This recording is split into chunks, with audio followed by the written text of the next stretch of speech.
नमस्कार, मैं हूं प्रियंका और आप देख रहे हैं राष्ट्रीय जगत विजन न्यूज।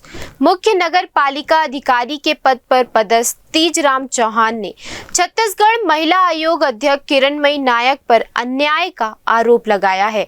आरोप लगाते ही तीजराम ने कहा कि अध्यक्ष ने केवल एक पक्ष की बात सुनी, मुझे बोलने का मौका भी नहीं दिया, जिसके बाद पूरे महिला व मीडिया के सामने मुझे उठक बैठक कराकर शर्मिंदा किया गया।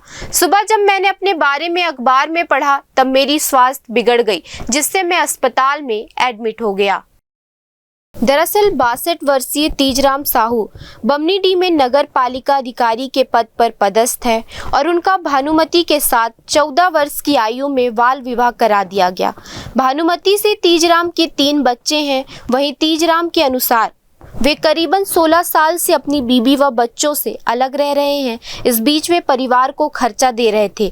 उनके तीनों बच्चे अब अच्छी नौकरी कर रहे हैं। 16 साल के गैप की वजह से तीजराम ने मंदिर में राम दुलारी नामक महिला से शादी कर ली, जिससे उन्हें 2 बच्चे भी हैं। वर्तमान में तीजराम की पहली पत्नी ने तीजराम के खिलाफ महिला आयोग में शिकायत की और खर्चा देने की डिमांड की।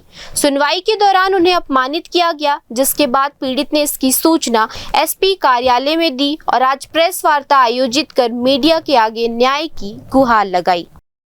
मुझे सर 30 तारीख को महिला आयोग में इसी के लिए बुलाया गया था सर। मैं उपस्थित हुआ था वहाँ पर। छत्तीसगढ़ राज्य महिला आयोग के अध्यक्ष के द्वारा मैं बोलता रहा, लेकिन वो मेरा एक शब्द भी सुनने नहीं चाहिए और मुझे खड़ा करा के कान पकड़ के उठक बैठक करवाई और इतने बीच में मुझे जलील किया सर। इसी में मुझे बहुत अफसोस है सर और मेरा इसी के कारण तबीयत अचानक ख़राब हो गया सर। आज भी मैं बोलने में असमर्थ हूँ, बोल भी नहीं पा रहा हूँ, लेकिन फिर भी मैं आके यहाँ पर निवेदन किया हूँ सर आप लोगों से।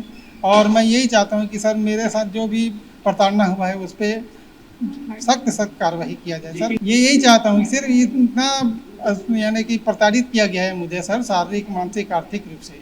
इस पर कार्रवाई चाहता हूँ सर। आज मैं हॉस्पिटल में एडमिट था सर। मैं 31 तारीख को सुबह ही मेरा तबीयत खराब हो गया सर। मैं अचानक पूरा बेहोश हो गया। घर में तुरंत मेरा लड़का ने एम्बुलेंस बुलाया और मुझे तत्काल हॉस्पिटल मुझे वहीं पर धड़काया गया कि आप इनको पैसा देना, पैसा क्यों नहीं देते हो, आप पैसा दो, इनका भरण पोषण करो। तो ये उसके बाद मैं सारी चीज़ बताना चाहा सर, लेकिन वो मेरा एक भी नहीं सुनी और मुझे खड़ा करा के उठक बैठक करवा दी सर। यही मेरे को बहुत प्रताड़ना हुआ है जी। माननीय किरणमयी नायक छत्तीसगढ़ महिला आयोग के अध्यक्ष जी सभी के सामने मेरे को बोला और एकदम डांटती रही सर, बच्चों जैसे। चुप चुप, क्या जानते हो तुम, इस ढंग से मेरे को डांटती। आपकी वहाँ पे कोई सुनवाई नहीं हुई? कोई एक शब्द मेरा सुनवाई, एक पक्षी कार्रवाई। फिलहाल इस खबर में इतना ही। देश प्रदेश की खबरों से अपडेटेड रहने के लिए हमारे चैनल को सब्सक्राइब करें। नए खबरों के नोटिफिकेशन के लिए बेल आइकॉन जरूर दबाएं। नमस्कार।